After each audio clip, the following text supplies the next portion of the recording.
Well, Dan, we'll start with the moderator question, then we'll move into the room and online. But you seem to be riding a wave of confidence, not dropping a set en route to the final. Just talk about your match today. Yeah, played pretty well today. Yeah, it's good to get a quick match. Obviously, I had a pretty long day yesterday, so it's good to come through in straight sets. Reach another final, your third career final. You seem to do it in odd years, 17, 19, 21. But your thoughts on reaching yet another final?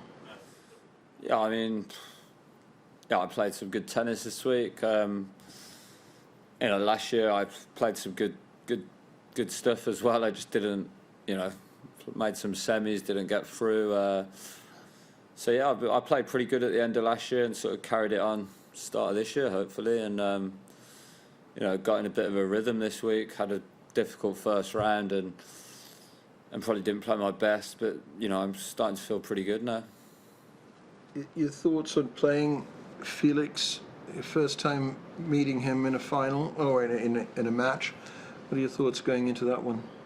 Yeah, he's he's a very good tennis player, very aggressive, big game. So I have to try and stop his attacking play, and maybe me play a bit more aggressive and put him on the defensive. In your preparation going into that match, would you do anything differently? The routine be exactly the same as what you've done so far? Are you superstitious on those sorts of things? No. Today's great preparation for next week. Tomorrow as well, I think I'm lucky to have a Tuesday start, I think, if I've read that right. So yeah, tomorrow for me is just hopefully another good day, and some well-needed match. It is a match, but it's match practice hopefully for next week, and very competitive one. But yeah, hopefully it can put me in good stead to win some matches next week. And Dan, what would it mean to you to win a first career title? Yeah, it'd be great to win it, especially in Australia. I've played pretty good in Australia. Really like being in Australia. It's a pretty cool place, very similar to England for me. So it's a good place. Be nice, but if it doesn't happen, it doesn't happen.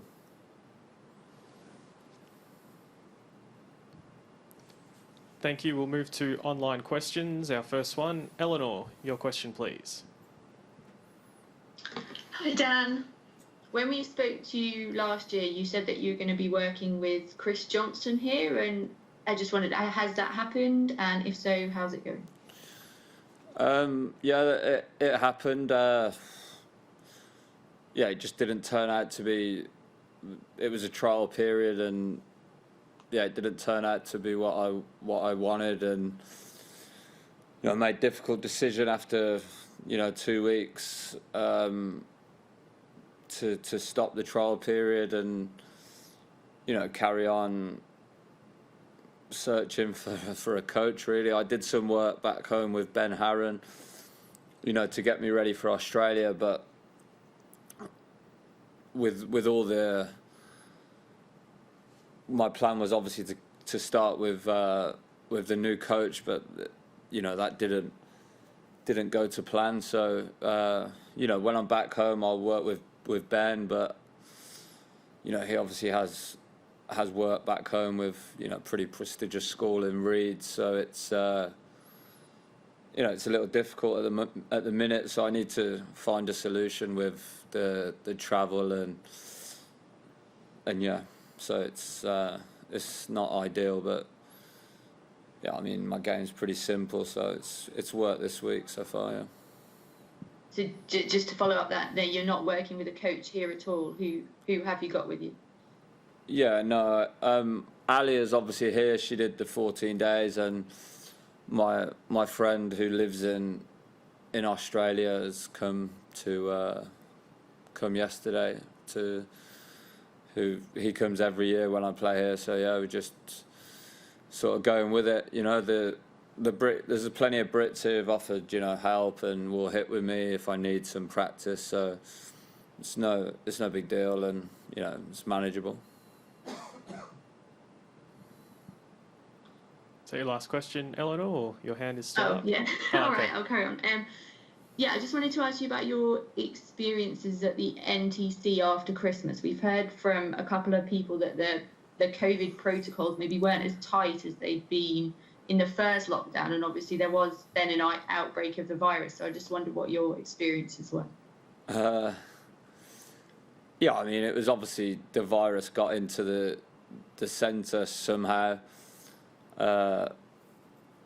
You know, I think as with anything, people, you know, relax a bit,